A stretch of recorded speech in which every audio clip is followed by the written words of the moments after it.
This is a response video. I watched the Command Zone podcast a while back, and they were talking about their top 5 most overrated cards in all of Magic. Now, some of the cards I haven't used or I haven't played with, like Force of Will, Mimic Vat, Chromatic Lantern, or Putrefy. I don't really play a lot of Golgari decks, but anyways, let me continue on. The ones I'm going to talk about are the Reliquary Tower, the dual lands, aka the original OG lands, which I'm going to get into that in a later video, and the Progenitor Mimic, and Brainstorm, of course. So let me start with the Reliquary Tower. It's a land.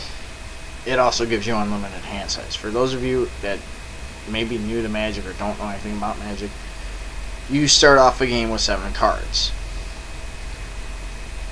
You play those cards and you draw cards. Well, if you're playing cards where it's like a sorcery that says, oh, draw 3 cards. You draw those 3 cards, but you still have 7 cards in your hand. You have to discard those remaining 3. What this land does, for Reliquary Tower, is it gives you an unlimited hand size. So you can be sitting there, oh, Divination, draw 2 cards. Jace's Ingenuity, draw 3 cards. When this creature comes out, draw 2 cards. When it bounces back, draw 2 cards. When it comes back out, draw 2 cards. So you could be setting up for what happens, say, after a board wipe, or after somebody does something really explosive, and you have the spells to kill off creatures and save someone else. I run this in 2 of my decks, so you know. My Zedek deck, which is my milling deck, and my Animatu deck. Animatu primarily because I get a lot of ETB triggers, and there's a lot of stuff where it's, oh, you draw a card, you draw a card, you draw 2 cards, you draw cards, you draw cards, and you build your board. Plus, I have a 2-card combo in there, but I'll get to that when I talk about that deck. But Reliquary Tower works because if you have the artifact Thought Vessel, which it taps for mana, gives you no limited hand size. Okay, that's great. It's an artifact. What happens if somebody board wipes? Then somebody goes, wait, you blew up my whole board. Now I have to discard to hand size. Say they Cyclonic Rifted. They overloaded. And everybody pulls their library or their board back into their hand.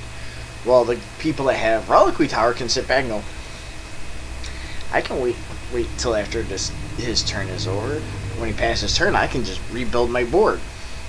Everyone else is like, I gotta discard 7 cards, I gotta discard 8 cards, I gotta discard this, I gotta discard this, and then you gotta keep 7 cards. So Reliquary Tower, in my opinion, isn't really overrated. It's a good card, depending on the deck. Depends on what the symbiosis is, what it's playing with, what you're doing with it. So that being said, let me get into my next card, Brainstorm. It's a blue sorcery. Costs 1 mana to cast it. So you draw 3 cards, you put 2 cards on top of your library. So basically, you can pull your setup for, say, your commander coming out, a potential board wipe if somebody has it. You can potentially set up post board wipe. Say you're at a multiplayer table. Say I sit down and there's me and 3 other people, and the person across from me nukes the world, so to speak. They were all... Well, now you're sitting there going, you suck. But you have everything set up in your hand prior. The turn prior, you set up, oh, I got 3 creatures, this creature does this creature might do this, I have some defense, I have an instant to draw another card or so. So that's where Brainstorm kind of works. And it works kind of in unison with like Reliquary Tower, because you can play with the top card of your deck. Works with Anamatu. I know I've run my Anamatu deck so many times I kind of like go, holy crap. But that it's not overrated. It's just underplayed, in my opinion. It's not set in specific decks, meaning there are decks where it will shine. There are decks where it will just out. I'm gonna get into this one. They were talking about dual lands. Now, I'm not fond of dual lands. For example, Selesnya Guildgate or Azorius Guildgate. Those are dual lands. They tap for those 2 colors based on what you need it for. I'm not a big fan of that because you have to take that into when you're building your deck. Again, I made a video on this one. I do this all the time. You build the deck. You go and you start searching for the mana. And you're like, okay, I need X this, but what if I find 3 of these? Okay, so I find 3 of these. So these 3. Blue, green, red, blue, blue, black, purple, whatever 3 colors, whatever 2 colors you need, come out. Well, okay, that minimizes your main mana base, which is great, but what else are you getting off of those dual lands? Are you getting shocked? Are you getting shocked? Are you getting, you have to reveal a card from your hand, meaning Port Town. Let me use this as an example. Port Town is a blue-white mana. It taps for blue or white. But, it comes in tapped. What that means is, say this is the card. It sits like this. It comes in like this. In order for it to come in untapped, you have to show either a plains or an island. Well, what if you don't have those in your hand? Well, it comes in tapped. And you have to wait a turn to use it. Well, if you have, say, a plain, you can go, oh, here's my plains. Comes in untapped. I think it's Glacial Tower is another one that does the same thing. But you have to control a plains or a land. So those are great ways for it to work. Scrylands work, but they're more in tune for your first turn. That's more in tune with, I drop a, what's a good one? Temple of Enlightenment, Azorius. And you play it, you scry your first card, you can put that on bottom, set up your top deck if you're playing a certain commander deck. Then you start playing all the commander decks, and you're like, these all feel really good. Da-da-da-da. No, they don't.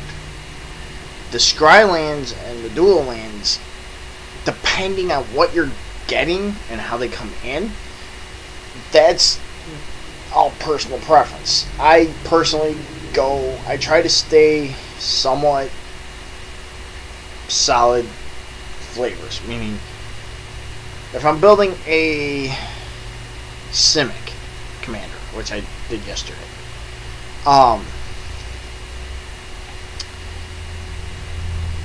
usually go Forest Islands, blue-green.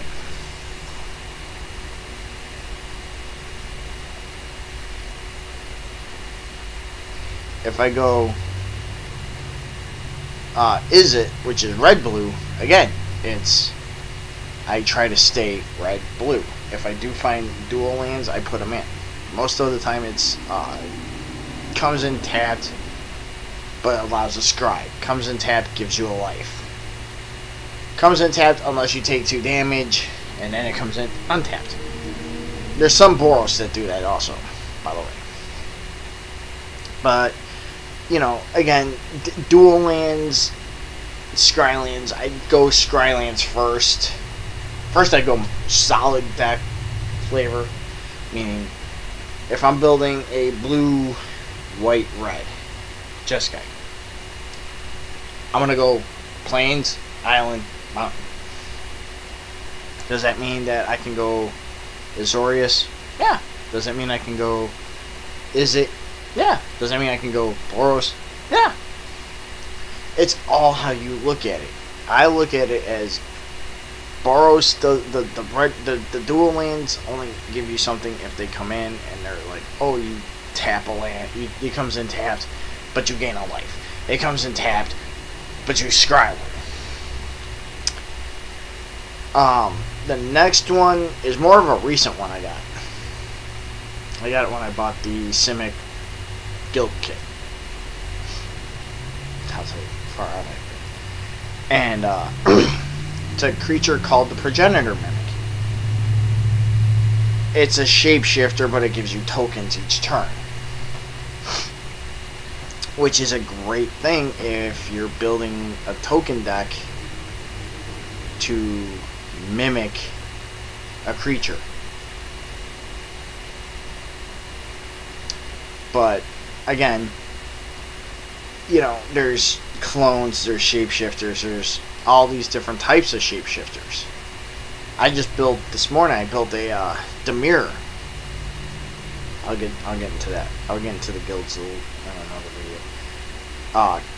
Commander, where when a creature goes to the graveyard, the commander actually becomes a copy of that creature. So you kind of have to play with what it does. Now, Experiment Kraj, which is 8 mana, which is the commander for this deck that I built, it comes in, it makes itself whatever that creature is with all the abilities. So if a creature has +1/+1 abilities and it goes as flying,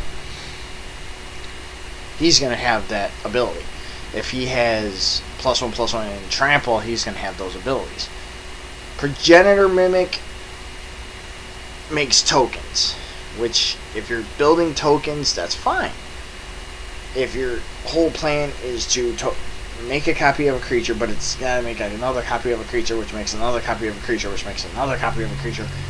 After a while, people kind of look at that and they're like,